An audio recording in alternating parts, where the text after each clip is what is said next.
Hello, McGinn. It is good to see you again. It is Mr. Lohn coming to you with our last read aloud of the week.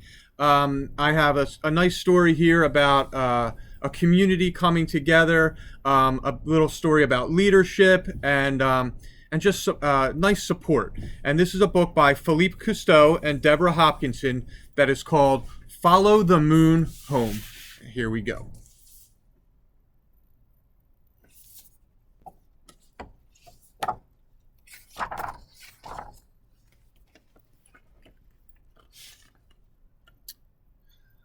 I always need help finding my way, especially in a new place.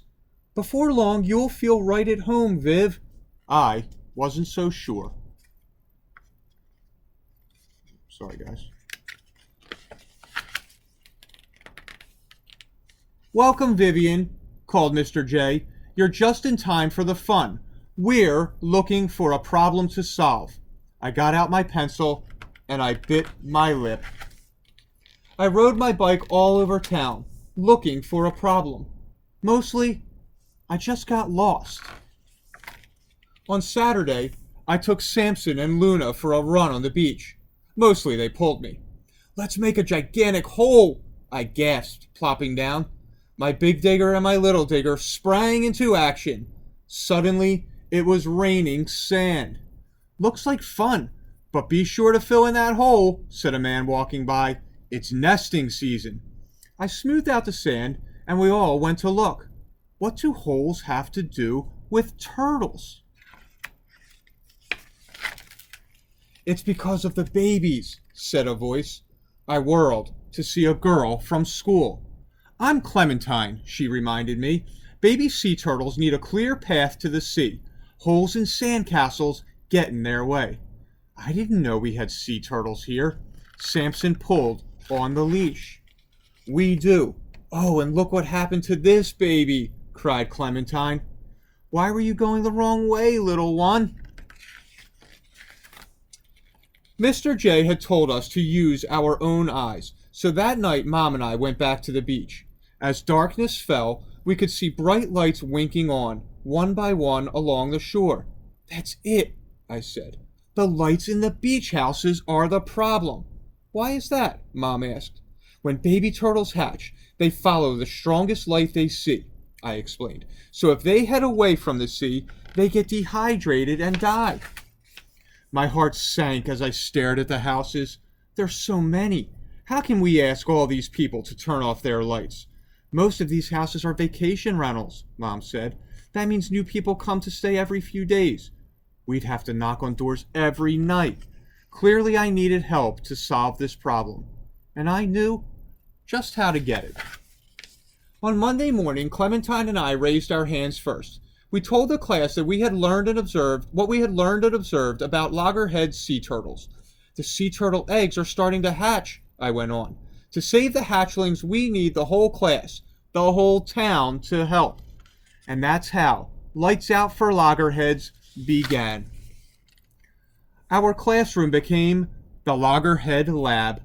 First, we gathered lots of information. We read books. We visited an aquarium and a sea turtle hospital. We asked someone from the South Carolina Marine Turtle Conservation Program to speak to our class.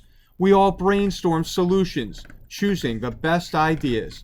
And then we got to work. We made posters and delivered them all over town. We wrote fact sheets for all the vacation beach houses. To pay for printing our flyers and posters, we held a bake sale. Andy, the coffee shop man, donated a whole pan of his famous granola. Happy to help. The editor promised to put my article in the community newspaper. Nice to have a new writer in town, he said. The printer gave us a discount for the loggerheads. Rebecca and Max learned how to spread the word on the internet, and Mr. J helped us write a press release. I was on TV as the class spokesperson. We invited volunteers from the South Carolina United Turtle Enthusiasts to a town meeting, and when the big night arrived, the room was packed. The room buzzed with ideas. We talked about how to make our beach a great place for turtles, how to make nests, run nightly patrols, and what to do if you saw hatchlings get in trouble. At the end, we decided to form our own volunteer group. People cheered for our class. Mr. J beamed. I am proud of you all. That was the best night ever. Until, on the last evening of summer school, we went on a turtle patrol. Lots of parents came too. Everyone smiled as we watched the lights along the beach go out, one by one. We had done it. Suddenly, a movement on the sand caught my eye. Over here, I whispered. We crept closer, careful to stay quiet.